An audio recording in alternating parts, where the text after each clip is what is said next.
થોડી ખુશી મળે છે આને જોઉતા. એક દી, બે દી, 5 દી થાય એટલે ઓલી ગણિકા છે એના ઘરમાંથી નીકળી અને બહાર આવે. બહાર આવ્યા ને આના સામું કે કઈ અહીંયા નહીં બેહવાનું, તું અહીંયા બેહસ, તને અહીંયા બેઠેલો જોઈએ ને લોકો એવું વિચારે છે તારે ને મારે કઈક વધારે સંબંધ છે, મારે ને બીજા ગ્રાહકો નથી આવતા, તારા લીધે 5 દી થી હું 1 રૂપિયો કમાણી નથી, તું અહીંયા બેઠેલો જોઈએ અને માણસોને એમ થાય છે કે મારે તારે કઈક સંબંધ છે, આ સંબંધને લઈ અને દુનિયાનો કોઈ પણ માણસ અહીંયા આવતો નથી, મારા ઘરે મેં 5 દી થી રાંધ્યું નથી. હિન્દુસ્તાનની એક ગણિકા તારે તો હું કરી શકે એનો હું તમને પુરાવો આપું છું. ભારત શા માટે છે એનો પુરાવો તમને આપું છું.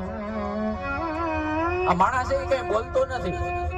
આ બાઈએ બહુ ખીજાણી. આ છોકરી છે પાગલ થઈ ગયેલા. દિલ્હીના નગરપતિ આશિકના છોકરાને ખીજાઈ અને છેલ્લે એનો બાવડું પકડીને આમ ગગલાવા મંડાણીને આ છોકરો છે એ રોવા માંડ્યો. પુરુષો એના જીવનમાં બહુ ઓછી વખત રોતા હોય છે. એમાંની આ એક ઘટના, છોકરો છે એ રોવા માંડ્યો એટલે ગણિકાને દયા આવી. મારું વરહો થયા, મારી સામે કોઈ રોયું નથી, સંવેદનાઓને હું ભૂલી ગઈ છું. એટલે ગણિકા છે એ પ્રેમથી આશિકના માથે હાથ ફેરવી અને એક શબ્દ બોલી, કાના ચૂપ હો જા. એ કાના શબ્દ જ્યાં સાંભળો થાય આ માણસના વેરાન વનમાં વરસાદના ફોરા પડે ને ધરતીની સુગંધ જેમ આવે ને એમ માણસ ઊભો થઈ. હું શુદ્ધ અને સાત્વિક પ્રેમની વાત કરું છું. ઊભો થઈ અને એ ગણિકાને ભેટી પડ્યો. એક દીકરો છે એ વરહોથી એની માથે વિખૂટો પડ્યો હોય જેમ ભેટી પડે, એક બેન છે એ વરહોથી એના ભાઈને દઈખો ન હોય અને જોઈ સીધી અડી કાઢીને પોતાની જાતને ભૂલી અને ભેટી પડે એમ ગળે લાગી અને પછી એને શેર કીધો કે તેરે એક ઇશારે પે તેરા હો સકતા હું મેં.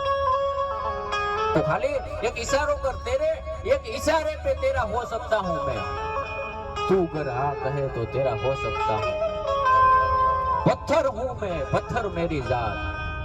મને હવે સંવેદનાઓ મેં હમણાં કીધું કે અસરોથી પર જે માણસ થઈ જાય, અસરની એ પરાકાષ્ઠા સ્થિતિ કે માણસ અસર ઉપરથી પર થઈ જતો હોય છે, અસર થાતી બંધ થઈ જાય.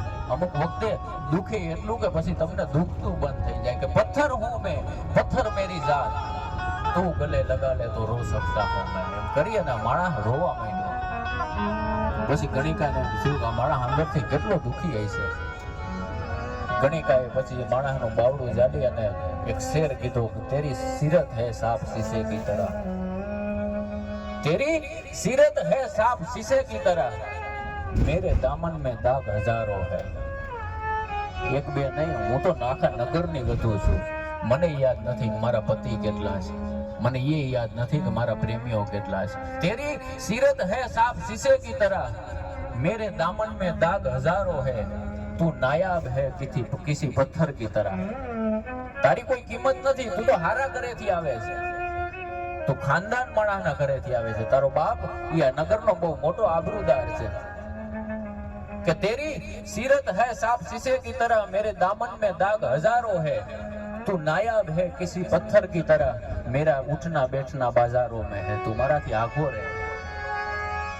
ખલીલ સાહેબની આ પંક્તિ ઉપરથી થયેલી વાત હું તમને સંભળાવું છું. ખલીલ સાહેબે એક લાઈન લખી હતી કે સાહિબા સી રીતે સંતાડું તને, સાહિબા સી રીતે સંતાડું તને, લે આ મારી જાત ઓઢાડું તને, અને તું ઘરે આવવાની જીદ ન કર, આપણે ઘર નથી નહીતર ના પાડું તને.